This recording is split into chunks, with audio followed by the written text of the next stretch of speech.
자영업을 하시는 분이라면 오늘 얘기는 정말 진짜로 많이 공감하실 내용이실 겁니다. 직원이나 혹은 알바가 내 마음처럼 일하지 않는다. 자영업을 하시는 분들은 한 번쯤은 사람을 채용해서 함께 업무를 해보신 적이 굉장히 많으실 텐데 당연히 나만큼은 안 된다고 생각은 하시겠죠. 근데 사람이라면 한 10분의 1 정도까지는 해야 되지 않느냐, 이런 식으로 생각하시는 분들 아마 굉장히 많으셨을 겁니다. 그래서 오늘은 가게를 운영하는 리더로서 직원들과 어떻게 소통하고 직원들의 참여도를 높일 수 있는지 그 노하우에 대해서 알려드리겠습니다. 가게를 운영하시는 분들이 많이 실수를 하시는 게 있는데, 혹시 직원에 대해서 어떻게 생각을 하시나요? 안 그렇다고 생각하시는 분들도 분명히 계시겠지만, 대부분의 사장님들께서는 내가 돈을 주고 이 사람을 채용을 했기 때문에 그 대가만큼은 당연히 일을 해야 된다고 생각을 하실 거고, 내가 시키면 해야 된다라는 어느 정도의 종속성에 기반을 하시고 계실 겁니다. 명확하게 얘기를 드리자면 반은 맞고 반은 틀린 얘기입니다. 물론 종속성도 있어야 하고 어느 정도의 상하관계는 당연히 있어야 되겠죠. 내가 급여를 주는데 정당한 업무상의 지시를 그 직원이 이행하지 않는다면 당연히 그건 그 직원에게 문제가 있는 거겠죠. 하지만 우리 오늘 알아보기로 했던 본론은 뭐냐면, 나만큼은 아니더라도 10분의 1만큼은 일해야 되는 거 아니냐, 이런 얘기였죠. 이 부분을 해결하기 위한 솔루션을 확실하게 드리겠습니다. 이걸 못하고 있을 때는 다음의 내용들을 같이 한번 따져봐야 합니다. 조직의 환경은 제외하고 개인 대 개인으로서의 얘기만 제가 전달을 해드리겠습니다. 첫 번째, 내가 직원에게 지시를 할 때 전후 사정에 대해서 설명을 해주었는가, 혹은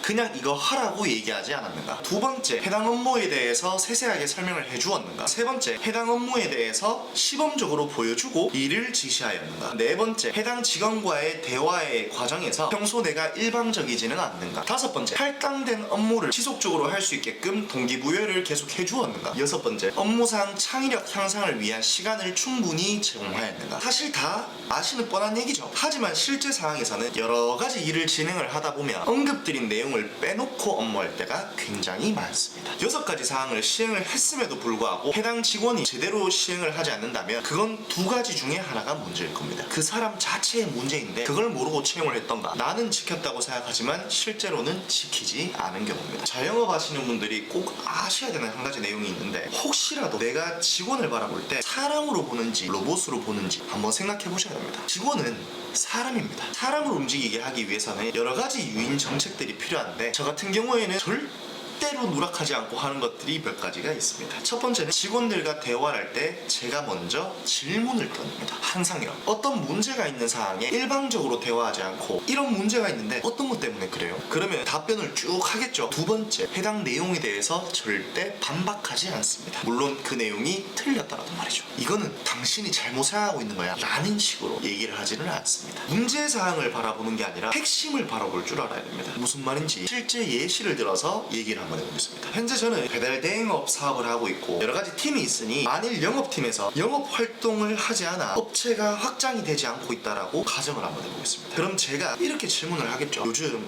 영업 활동하는 거 많이 힘드시죠? 고생이 많으십니다. 그런데 최근에 신규 가맹점이 영업이 안 되는 것 같은데 무슨 문제가 있으신가요? 라고 물어봅니다. 그러면 본인의 사정을 쭉 얘기를 할 겁니다. 예를 들어서 홀을 가져와도 수행할 기사가 없다, 경쟁사가 영업 전략을 어떻게 채택하고 있어서 파고들 틈이 없다, 영업 전략이 최근에 먹히지 않는다, 이런 것들요. 그러면 그 내용을 듣고 해당 문제에 대해서 내가 솔루션을 제시하기보다 대화를 나누는 상대가 어떤 마음에서 이 얘기를 하는지 직원의 시야에서 공감하고 이끌어줄 수 있는 내용들을 얘기해야 합니다. 문제의 해결 방향이 아닌 왜 이런 얘기를 해줄까요? 제가 생각하기에 그 직원이 여러 가지 이유를 대는 거는 자신감 결여입니다. 일이라는 거는 어떤 도구를 가지고 내가 하는 게 중요한 게 아니라 직원이 진정한 자신의 모습을 드러낼 수 있도록, 의견을 또 표현할 수 있도록, 그러면서 무슨 일이 있더라도 언제라도 답은 있다는 믿음을 심어주면서 계속해서 노력할 수 있게끔 격려해주고 현재의 감정 상태를 들여다보는 것이 가장 기본적인 내용이라는 겁니다. 그래서 저라면 자신감 결여라는 상태를 해결해주기 위해서 노력을 할 것 같습니다. 직원들의 삶의 가치를 더해주고 성장을 도와주며 목표에 다가갈 수 있는 존재로 느낄 수 있도록 노력해야 하는 것이죠. 자신감 결여의 문제를 해결해주는데 초점이 맞추어져서 일이 진행이 된다면 해당 인원은 새롭게 가진 자신감으로 활동하기 훨씬 더 편할 겁니다. 자신감이 결여된 사람에게 가장 중요한 건 것은 무엇일까요? 바로 동기부여와 결과 창출입니다. 해당 직원이 움직이고 행동하게끔 하는 동기가 외부에 있는 것이 아니라 본인의 마음속에 있기 때문에 그 사람 안에 있는 동기를 깨워서 스스로 움직이고 싶게끔 만들어줘야 합니다. 직원이 본인 스스로 일의 중요성에 대해서 깨닫고 자발적으로 일에 몰입하여 결과를 창출해낼 수 있도록 현장에서 내가 먼저 시범을 보여주면서 대표인 나 자신조차도 성장하고 싶다는 열정이 있다는 걸 보여주면서 신뢰를 그 사람에게 제공해 주어야 합니다. 현장에서 함께 영업을 진행을 하며 풀리지 않는 문제들을 해소시켜서 결과가 이루어져 나가는 과정들을 직접 보여주면 그 직원은 날개를 단 듯이 다시금 성장하는데 큰 도움이 될 겁니다. 대표가 아무런 속셈 없이 직원들을 이타적으로 도우면 신뢰관계가 더욱더 발전할 수 있으니까요. 그리고 또 해당 직원에게 필요한 것은 향후에도 자기 업무에 대한 자긍심과 자신감을 가질 수 있도록 미래에 대한 비전을 심어주는 겁니다. 본인이 하는 이 업무가 회사에 어떤 영향을 끼치는지 그 노력과 기여를 인정해주고 향후 본인이 이룰 수 있는 개인적인 가능성은 어떤 것들이 있는지에 대한 내용을 얘기를 해주어서 그 업무에 대한 노력에 우리가 날개를 달아줘야 합니다. 그리고 그 다음에는 그 직원을 지속 관찰하며 말해준 것들을 그대로 받아들여 행동을 지속하고 있는지를 체크하고 발전에 도움이 될 수 있게끔 약간의 조언과 충분한 시간을 제공해 주어야 합니다. 진정으로 남들이 따르는 리더가 되기 위해서는 나만의 신념도 있어야 되고 직원에게 모범도 되면서 내 것을 알려줄 수 있는 용기와 리더십이 필요합니다. 자, 그러면 방금 말씀드린 내용을 실전에서는 어떻게 진행을 하는지 지금부터 실제 과정들을 보여드리도록 하겠습니다. 영업팀에 대한 활성화를 좀 얘기를 해보고 싶습니다. 제가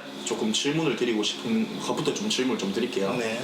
두 분이 영업 활동을 지금 제가 개인적으로 오더 내리긴 했는데 어떤 애로사항들이 조금 있으십니까? 활동하실 때? 마음에 걸리는 게 콜 배차, 실전 조금씩 움찔 액션 스타 이 부분이 이제 저 같은 경우는 이제 그걸로 지금 현재 이제 스텝을 나름 조절하고 있는데 저 같은 경우는 조금 프레미라는 게 저 같은 경우는 있습니다. 돈을 벌려고 나온 거기 때문에 실질적으로 내가 영업을 다닌 시간은 1시간인데 거기로 인해서 이제 운행을 못한 시간은 한 2시간 가량 이 운행을 못한 금액에 이제 돈이 빠져버리기 때문에 뭐 시간을 딱 정해놓고 피크 시간 물론 가는 정도 바쁠 때 들어가면 그것도 민폐고 영업을 하는 거에 이제 대한 자세가 안 됐기 때문에 저도 그거는 아니라고 생각하는데 저는 굉장히 괜찮습니다. 사실은 각 개개인들이 좀 약간 영업 활동이 사실 쉬운 건 아니거든요. 네, 에너지를 또 내서 해야 되는 거기 때문에 두려움이나 이런 것 때문에 그 막힌 부분들이 굉장히 많은데 굉장히 만족을 하고 향후 단계를 조금 선정을 했어요. 이탈 푸드의 자체 또 순수익이 높아져야 우리도 활동을 하거나 할 때 훨씬 개인적으로는 좋은 입장이고 순수익 자체를 한 몇백만 원 후반대에서 1,000만 원대까지 올리자 25,000콜 달성에 대한 데드라인을 한번 좀 정해보고 싶어요.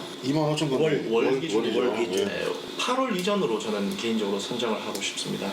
한 70여 개 이상의 가맹점이 또 활성화가 돼야 된다는 거고. 지금 현재 추가로요? 네, 추가로 하시면 그러면 총 140-150개가 돼야 된다는 이야기죠. 맞습니다. 그럼 지금 현재 2배를 늘려야 그렇죠. 돼요. 더블링을 해야 돼요 지금. 영업이라는 게 이 배달 대행 사업 자체는 그 기업에서 하는 일들처럼 대면 뭐 SNS나 이렇게 TV 광고 홍보 매체 이런 걸 통하는 게 아닙니다. 소수 사람들 몇 명이 충분히 가능한 업무거든요. 그러면 두 분이 여기에서 일단 어느 정도 마스터가 됐으면 이후에 들어오는 직급자들한테 또 그 업무들을 인수인계해 줘야 됩니다. 하고 최종 총책임을 지셔야 되는 분들이신 거고 그런 류로 업무가 진행이 될 수 있도록 일단은 지금 두 분께서 5월달, 6월달, 7월달쯤에는 최대한 발품을 파셔야 됩니다. 잘 시청하셨나요? 이와 같은 과정을 거친 이후에는 아까 말씀드렸다시피 현장에서 직원과 함께 해줘야 합니다. 기본적인 동기부여를 한 차례 해줬다고 끝이 아닙니다. 내가 준 이 외부의 자극으로 인해 행동하는 것을 꾸준히 그리고 오래 유지하기가 힘듭니다. 당장의 좋은 면담에 대한 느낌은 가져갈 수 있겠지만 막상 현장에 투입되거나 업무를 진행을 할 때는 기존에 현장에서 받았던 느낌이 사실 좋지가 않기 때문에 혼자서는 그 감정선을 이겨낼 수 없는 상태라 보는 게 맞습니다. 그럼 그 후에는 해당 직원이 실질적인 경험을 통해 자신감을 얻을 수 있도록 결과를 함께 만들어 나가주는 것이 중요합니다. 이런 말 있죠. 조직의 장은 크게 두 가지 부류로 나눠지는데 첫 번째는 리더형, 두 번째는 보스형이라고 얘기를 합니다. 리더형은 할 수 있다고 구성원들을 막 독촉을 해서 본인이 먼저 앞장서서 실천을 해주는 사람이고 보스형은 아마 이거 햄마 이렇게 지시만 하는 스타일이라는 겁니다. 과연 어떤 형태의 리더가 더 나은 결과를 만들어낼 수 있을까요? 답은 정말 단순할 겁니다. 사람마다 유형은 다르겠지만 개인적인 경험에서 사람의 유형은 세 가지로 나뉩니다. 첫 번째, 말보다 행동이 먼저 나가는 유형. 두 번째, 행동보다 말이 먼저 나가는 유형. 세 번째, 행동과 말이 동시에 나가는 유형. 각 유형의 사람들 중 누가 제일 좋다고 얘기를 할 수는 없겠지만 유형에 상관없이 항상 생각해야 되는 건 행동이 시작되어야 어떠한 결과가 나오는 거고, 사람을 움직이게 하기 위해서는 돈보다 더 중요한 것이 성공적인 경험을 지속적으로 시켜줌으로써 그 사람 자체의 긍정성을 끌어올려주고 할 수 있다는 자신감을 심어주는 겁니다. 자영업하시는 분들 이런 생각들도 아마 많이 해보셨을 겁니다. 똑똑한 사람들 좀 안 들어오나? 하나를 알려주면 열을 아는 이런 사람들, 그런 사람들 중 대부분은 우리가 운영하는 가게에 지원하지 않습니다. 본인의 일을 하거나 대기업에 들어가지, 우리가 운영하는 자영업 가게나 중소기업에서 그런 인재들을 찾기란 정말 쉽지가 않습니다. 하지만 조금 부족하더라도 우리가 그 사람들을 그런 인재들로 만들어 나가는 것은 충분히 가능합니다. 보편적인 사람들에게 동기부여를 해주기 위해서 필요한 것은 바로 용기입니다. 여러 가지 감정들 중에 모든 일의 행동의 시작점은 바로 용기입니다. 용기는 자신감과 같은 감정선을 얘기를 하는 것으로서 용기를 가져야만 모든 행동들이 시작될 수 있습니다. 용기를 가지게 하기 위해서 현장에서 함께 긍정적인 경험을 쌓아가고 본인도 할 수 있다 라는 자신감을 심어줘야 한다는 겁니다. 자, 그럼 같이 이제 현장으로 출발해볼까요? 하늘차 앞으로 한번 가볼까요, 영업을? 예. 그 영업하실 때 가맹점주들이 뭐 이것저것 얘기하거나 뭐 배차가 안 된다 뭐 이런 얘기들도 있을 거고, 다양하게 얘기들, 문제사항들 얘기 많이 할 거 아닙니까? 그렇죠. 근데 그거에 사실 신경 쓰실 거 없이 그냥 영업하실 때는 내가 하고자 하는 얘기만 좀 끝까지 상대방이랑 좀 대화를 하면서 하시면 됩니다.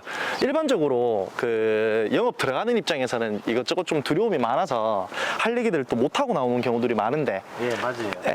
그 사람들한테 질문을 좀 많이 던지고, 그럼 질문을 던졌었을 때 이 사람들 반응을 보고 계속 대화를 유도해서 또 하는 방식으로 진행을 하시면 돼요. 뭐 그 사람들도 뭐 내 차만 먹는 거 알잖아요. 그렇죠. 그렇죠. 근데 그게 참 쉽지가 않죠. 쉽지가 않죠, 그게. 솔직히. 그래서 제가 오늘 직접 가서 한번 보여드리겠습니다. 알겠습니다. 안녕하세요. 계시네요? 잘 지내셨어요? 요새는 조금 많이 조용해졌죠? 전반적인 경기 자체가 좀 많이 조용해져서. 유튜브 제 거 보셨습니까? 안 보셨죠? 나중에 시간 되실 때 일반 그 자영업자분들이랑 다 같이 그거 하는 거니까 제 이름 유튜브에 검색하면 나오거든요. 그때 왔을 때는 구독자가 뭐 한 800명, 한 900명 됐는데 지금 한 2,000명 정도 됐어요. 많이 드셨네요. 네. 제가 오늘 하나를 좀 알려드리고 가려고. 요새 이제 배달 경기가 준 것도 맞긴 한데 언론이나 하도 때려가지고 사실 저희 영향도 굉장히 큽니다. 그러니까